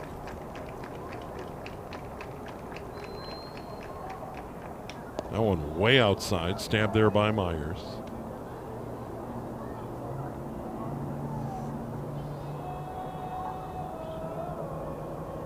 Carlson, the number 2 hitter in the order. Huge day already, trying to add to it. Did he check his swing? No. No strike anyway. 1-2 the count. Good job by Harper here, coming in throwing some strikes, trying to get out a very tough hitter. Champlin Park coming in 16-8, as Pete mentioned. Dropped the only game against Andover early in the year. Tax day this year. That one fouled to the screen. He stays alive, 1-2. Harper throws pretty hard. He's appeared in 6 games, 9 hits, 7 runs, all of those earned ERA of 4.90, trying to get an out here, limit further damage. Pitch to Carlson, way outside, gets away, and runner's going to move up. Andover trying to get out of this inning without any more damage, but Champlin Park putting up crooked numbers in 3 of the first 4 innings. We're only in the 4th inning, you know, and we've been going about an hour and a half here already. But if Andover doesn't put anything on the board, this thing's going to be over. Harper to the plate, skips it in, and a block by Myers.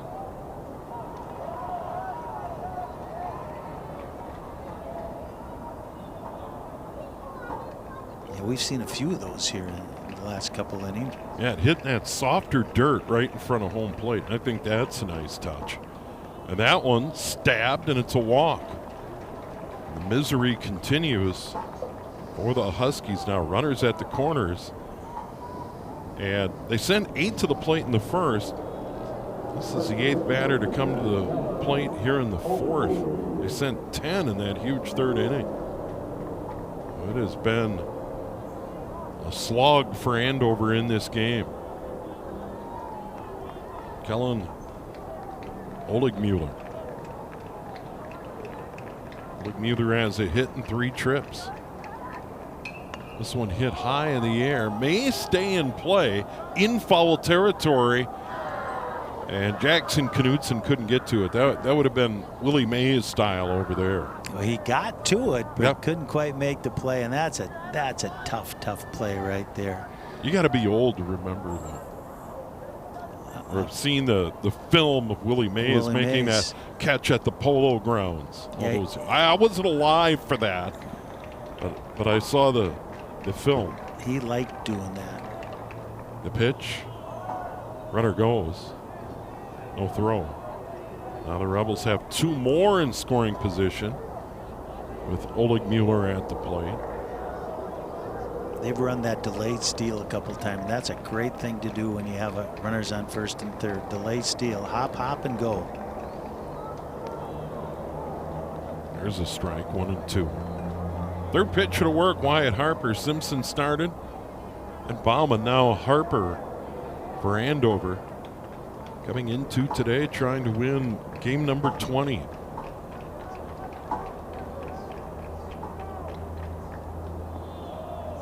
Going down low. Here's their RBI guy again. Came up with a couple RBIs and hit last inning. It has runners in 2nd and 3rd again for him. Oligmuller rips one. Fair ball down the right field line. Past Kuzny at first. Both runs will trot home. And the route continues. Oligmuller now 4 RBI in the game. 2 hits, including that double. Yeah, here's another look at it. Just got scraped inside that first baseline, but a good call by the official. He was right on top of it, and a couple more. We're at 15-2 for Champlin Park. Now Reese George will be the 9th player to bat. He has 2 hits, an RBI, 2 runs scored, and 3 trips. Boy, who doesn't have a hit in this Champlin Park lineup? I'll tell you what, they got 12 hits already, and we're not even through the 4th inning. Oligmuller and Vendel are the only players who haven't scored runs in the game. It is now 15-2, 4 in the first, 6 in the 3rd. They have put up 5 here in the 4th. And now a runner at 2nd, and George, a cleanup hitter. There is a strike. I'm looking out in the bullpens and not seeing, well, I see a lonely Andover guy out there, so he might be next up if they need him, but there's not even a catcher out there with him. And there's nobody in that Champlin Park bullpen. That one down in the dirt. Runner stays put. And Wyatt Myers has got to be getting tired back there. catching. He's been squatting behind the plate for a long time today. A lot of ABs in front of him. 1-1 the count, 2 away in the pitch. That one fouled back. Rebels have really been swinging the bat today. And whatever they had for breakfast. Have it again. Yeah, the rain delay hasn't hurt them. There's a good curveball, strike 3. That'll end the inning, but damage done. Champlin Park puts another 5 on the board. They leave 1. And we have played just 3.5, and they lead it 15-2. And as you point, and now as we pointed out, you know, Andover's got to put some runs on the board and not get 10 run. And now we're going to take a look at the weather, and once again we had rain. 10 o'clock scheduled start we got going at 11:40. Now 73 degrees, and we got smoke, some cloud cover. Very pleasant northeast winds at 3 miles an hour. Rain overnight, very rainy, or I should say the big rain really expected Thursday night into Friday. But we did see rain earlier today. Once again, there is hope that they'll be able to get all the quarterfinal games in today and then semifinals. And the thought is, once again, and we should point out, due to the weather, we're expecting that those semifinal games at noon and 2:30 tomorrow here at CHS Field may be moved up to the morning. They may get started or try and get started at 9 or 10 a.m. and squeeze those games in. Once again, all 4 title games scheduled for Target Field on Saturday, with 1A starting early in the day. Then the final game of the night would be the 4A championship game, once again at the home of the Twins, beginning at about 7:30. So here we go to the bottom of the 4th, and Andover needs a lot of runs.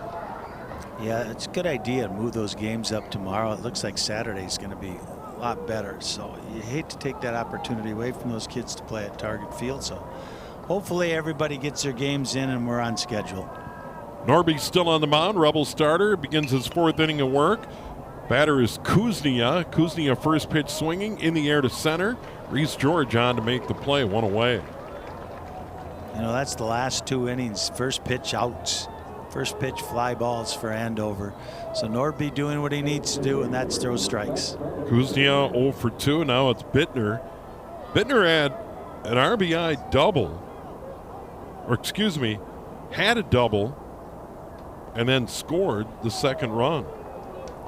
Wallin with the big 2 RBI single in the number 9 hole for Andover. Got him right back in the game at the moment at 4-2. And of course the Rebels put up the 6th spot. And now they count 2-0 to Bittner. Second plate appearance. This one to third. Knocked down. Luke Carlson stays with it.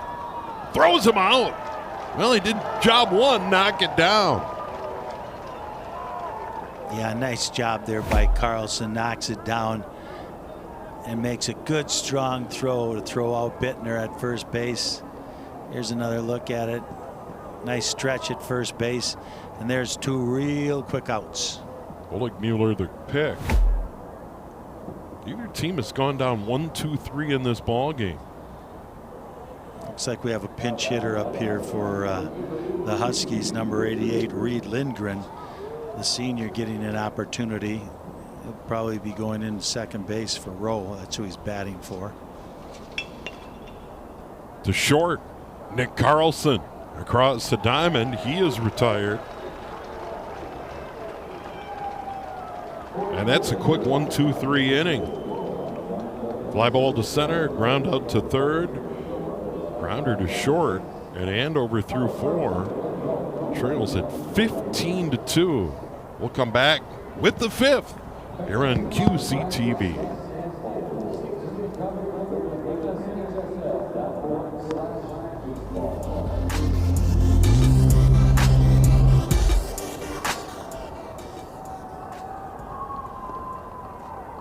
In a world where physical health often takes the spotlight, it's easy to overlook an equally important aspect of our well-being, mental health.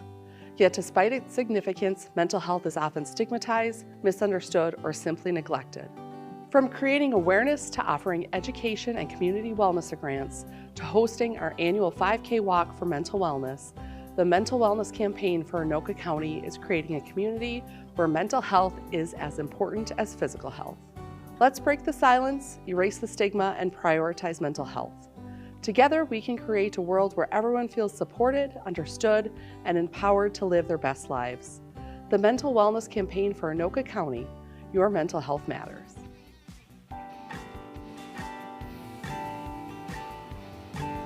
And we're back to St. Paul. Big thanks to the Minnesota State High School League and the crew here at CHS Field.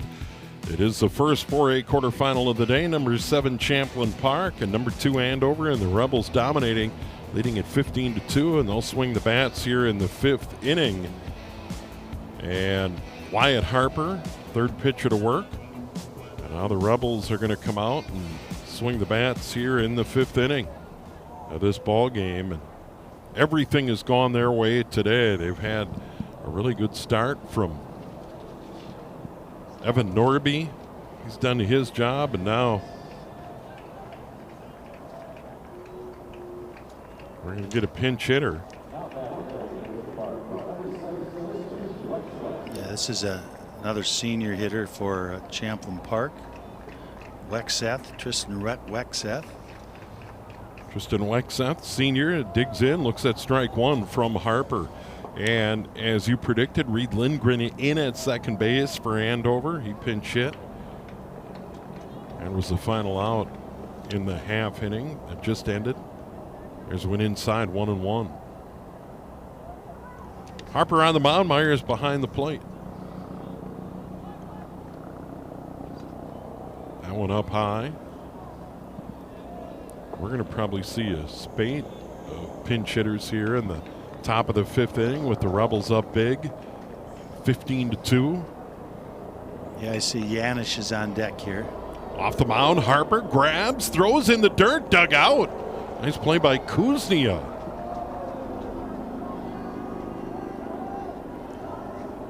You know, nice job by Coach Tome getting a couple seniors some at bats. They only have 6 on this team, and 3 of them play, so he's got the other 3 are coming up right here in the top of the inning. So nice job, Coach. Yeah, Janish, as you mentioned, Max Janish, a senior, getting an opportunity. One away, nobody aboard. Rebels top of the 5th. Outside. Ball 1-0. Looks like another pinch hitter waiting on deck. Paul Dylong, he came in to pinch run in this game. There's one upstairs, 2-0. 4 in the 1st, 6 in the 3rd, 5 in the 4th.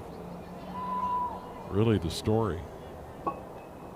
After 2, we kind of looked at each other and said, hey, we got a new ball game. The Rebels said, not so fast. There's the strike. Exactly. I mean, they have just really come out and swung the lumber today, and they're doing a great job and have to feel really good about it. Their pitcher's doing a nice job, and they're in great position going forward. Harper, solid single to right center. Or Harper gives up the hit to Kuznia. Or excuse me, Janish. Janish reaches with a single. That is the 13th hit for the Rebels today. And now another pinch hitter. Going to dig in. This is Paul Dylong. Yeah, nice job by Janish. The senior comes in there, left-handed hitter, knocks the ball through the middle and finds himself on first base. DeLong, a senior.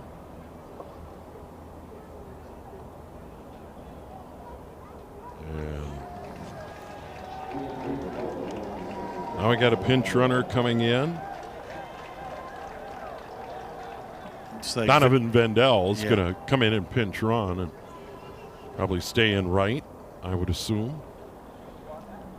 Yeah, I'm guessing he's going to bat these guys and then re-enter the other guys. You know, he's still got a game he got to win. And not that he doesn't trust those guys, but get your starters back out there and you try to hold this and win it in 5. So you still have a lot of pitching left for the rest of the tournament. DeLong for Dull at the moment. That one gets by the catcher and goes all the way to the screen. Runner moves up. And that's been the day for Andover today. It is just not worked out for them at all. Just absolutely ambushed. You know, just ambushed today by Champlin Park. Runner at second and the pitch. That one's slap foul. Got a good hack. And we pointed this out at the start. Being able to play in a state tournament wherever it is, but here at a great venue like CHS Field, what a thrill. And for both these coaches to get guys in the ball game, and you know, it's something they'll never forget. Yeah, it's a beautiful, beautiful venue and a great playing surface. Great time for these guys. Cut off at third. Knutson throws over to first to get the runner. Runner stays put at second. Once again, nice job by Knutson. I know I was a little rough on him in that first inning when he threw one away, but has made a couple nice plays here since. This is the catcher, Oakley. He'll will bat. Oakley retired on a fielder's choice in the first, reached on an error, scored a run in the third. Singleton scored a run in that big fourth inning.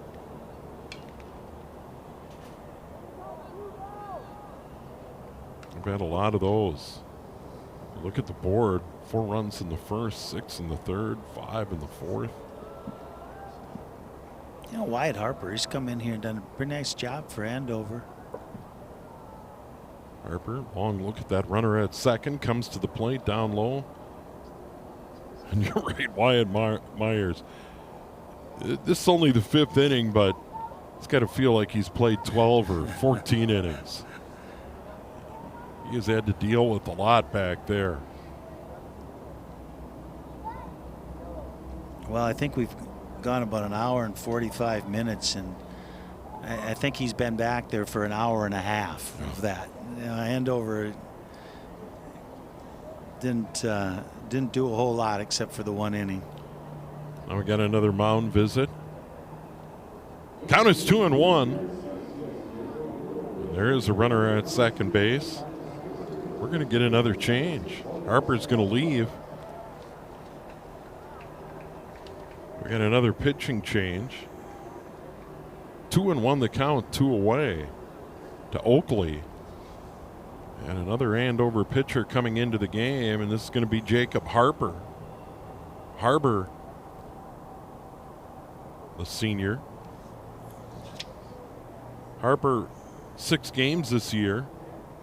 10 innings, 9 hits, 7 runs, all of those earned. Or excuse me, that was Wyatt Harper. Let's see who we got This is here. Jacob Harper. Yeah, Jacob Harper. Harper is 2 2/3.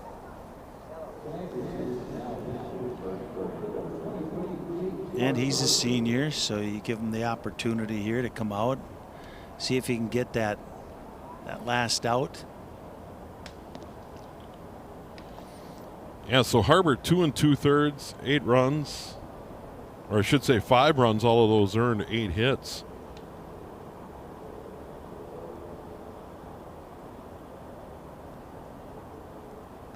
Well, he's up against a kid who's had a pretty good game today. I guess we could say that for all these Champlin hitters. And Caleb Greer, who hit a triple, I believe, his last time up. But he's had a really good game, and he's in the number 9 hole for Champlin Park.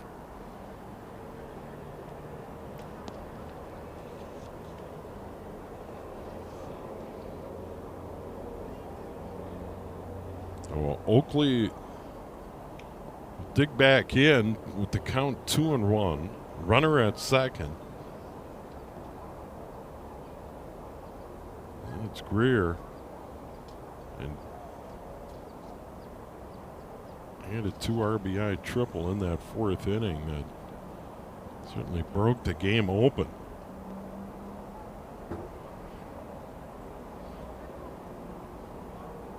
Well, I'd like to see this kid come in here and do something his senior year and see if he can get that 3rd out to play in this stadium and in front of this amount of people. So we'll see what he can do here.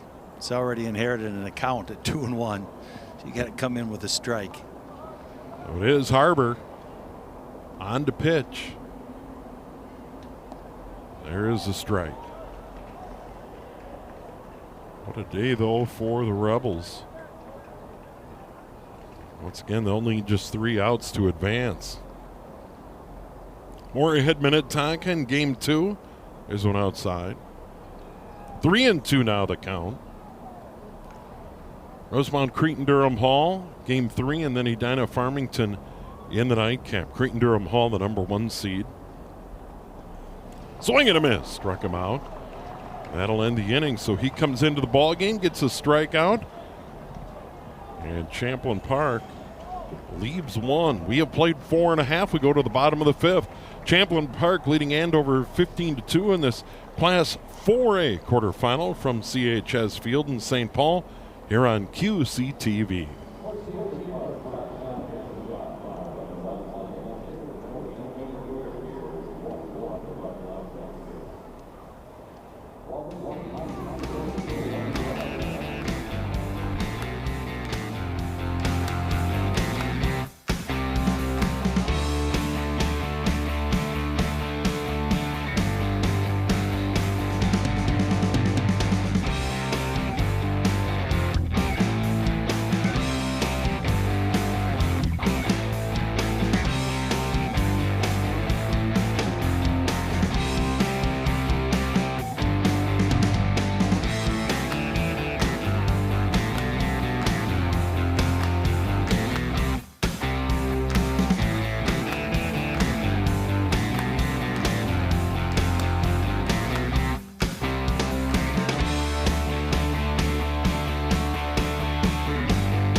And we go to the bottom of the 5th inning. Andover needs runs to keep this game alive.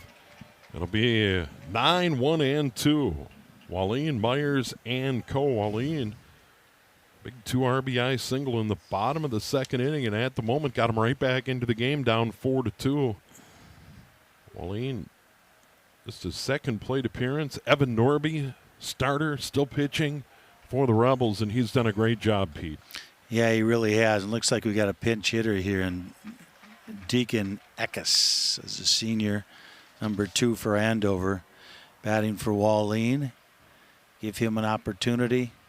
Andover needs 4 runs to keep playing. Quick 2 strikes by Norby to Deacon Eckes, pinch hitter for Andover. This one down the right field line, but foul into the netting. Next 2 teams, that's a Minnetonka Skippers down the line. Moorhead Spuds down the left field line, waiting to play game 2. They were scheduled at 1. They'll get the field ready and then get ready, so that one's certainly late to start. Norby's pitch, chop foul. Count right along at 0-2. Rebels trying to close it out here in 5. Champlin Park, the number 7, Andover, the number 2 seed. Blocked by Oakley, the catcher.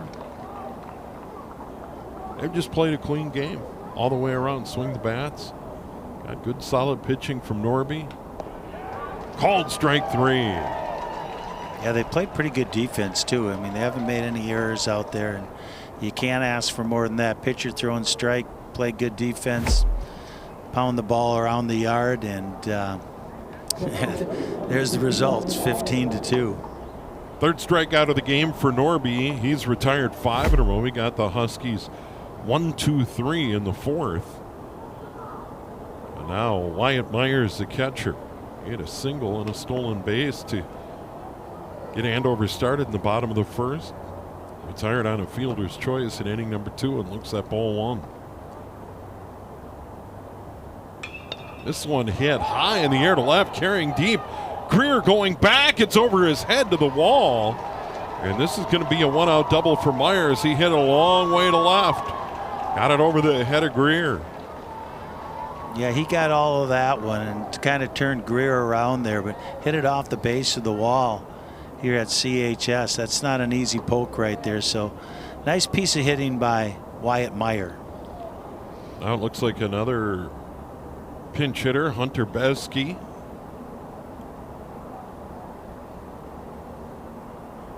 Yeah, Besky's going to get an opportunity here. I remember early in the season when we played Andover, this kid had like 3 hits against us. He's a senior. Well, Besky going to step in with the runner at second. Andover down by 13. Plenty of work to do. Keep this game going. There's ball 1. There now is activity in the Rebel bullpen. They want to shut the door here in the 5th. 1-0, big swing. Yeah, they want to try to shut this thing out so they don't have to use anybody else out of that bullpen. Have a bunch of arms left for the next 2 games. Henshin warming up out there, right-hander for the Rebels. That one down low. 2-1 now the count. 1 away runner at second for Andover in the 5th. They would move to the consolation bracket. That'd be over at Palm Field in St. Anthony Village. That's a nice little field. That one in on the hands, foul territory over from first.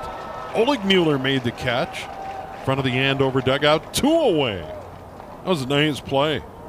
Yeah, nice play right there by the left-handed first baseman. That turned the glove over and made the catch. And Andover's down to their last out, and it looks like they might have to make a change here, pitch count-wise. Not sure what the pitch count is, but I think they're hoping that Norby will leave with 2 outs and 1 on here in the 5th. And Norby did a really good job, and everybody out of the dugout to congratulate Norby. And why not? The junior did an outstanding job for the Champlin Park Rebels in this game today. They gave him the big lead, gave a couple of runs up in that second inning, but he was tough all day and threw strikes. he really was, and they probably kept him under 60 pitches, which is, so he can come back on 2 days here and be able to pitch again on Saturday, at least out of the bullpen. I don't know if he can start after throwing 60 or whatever his count is, but then with the rain and everything else, you can keep a guy under a certain number and still use him. So Champlin couldn't ask for anything more than this. Well, he struck out 3, and Pete didn't walk anybody. I don't have a walk in the book. I mean, that is huge. Yeah, there you go. That's all you can ask. And then if your team plays defense behind you, which they have done, that's great. Yeah, no errors on the board. 15 runs, 13 hits, no errors. Andover 2, 6, and 4.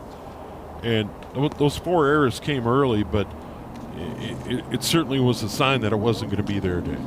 No, and they really took advantage of those. I think we got from Dave Wright, stats guy up here, that 5 runs were scored after those errors. So that really put this game on ice. Josh Henshin trying to get that final out and close out this win. 15-2 here in the bottom of the 5th inning. Once again, semifinals tomorrow here at CHS Field. Consolation games over at Palm Field. And they're going to play tomorrow 9 a.m., 11:30, and then the consolation game at 2 over at St. Anthony Village. And I would assume you've been there over the years. Been there. That's a nice setup. They've got a really. They used to have the old state amateur Class A tournament at Palm Field for a number of years. They have a very good setup there at St. Anthony Village. You know what I remember? They have like a mister in their dugout. So on hot days, they just turn the mister on and you get a little water in your face. When I've done state tournament games and doing it on the website, they didn't have mister for me. No mister? No. I was on my own. Yeah, and but we put up a tarp because the grandstand at Palm Field isn't very big. And you got to put something up to keep the sun from beating down on your back. So. And those state tournament games are in the heat of the summer. That's right. It's not a day like today. Yeah, for sure. Andover down to their final out. Sanders will bat. Mason Sanders, another one of the seniors. That's foul. Yeah, as a pitcher right now, you don't have to worry about the runner at second base. Just go out and get the batter. He doesn't mean anything. Same thing as the infielders. You don't have to hold him close. If he wants third base, go ahead and take it. This is Henshin again. Ahead 0-1. There's one up high, 1-1. This kid throws hard for Champlin Park. Sanders trying to keep the game alive. 2 away and a runner at second. Team down by 13. Pulled the string but missed. 2-1 now the count.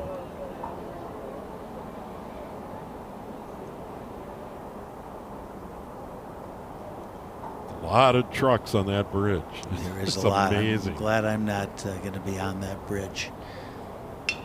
This one right back up the middle. Nick Carlson to his left, scoops it up, throws him out, and the Rebels win the Class 4A quarterfinal game, beating number 2 seed Andover 15-2. And Nick Carlson sliding to his left, nice throw on the run.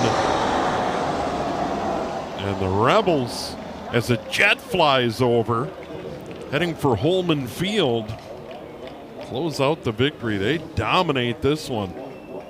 4 in the first, 6 in the third, 5 in the fourth, and they cruise. 15 runs, 13 hits, no errors. Andover 2 runs, 6 hits, and 4 errors. Time of the game 153 in 5 innings.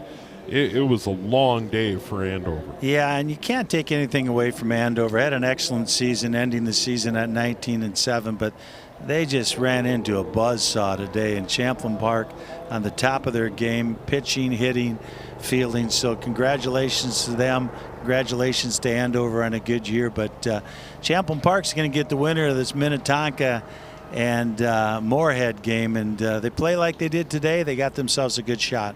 And tomorrow's game scheduled at noon here at CHS Field, but it could be earlier. They may move those games up. By the way, Andover will play over at Palm Field in the Consolation Series against the loser of that Moorhead Minnetonka game coming up next. 3 to go here at CHS Field. Big thanks to everyone at the Minnesota State High School League, our hosts here at CHS Field, our outstanding QCTV crew led by Ryan Mush. Pete, always good to work with you. Yeah, good time. There he is. Pete Hayes, I'm Steve Thompson. Champlin Park wins his Class 4A quarterfinal at CHS Field, the final 15-2. Have a great day.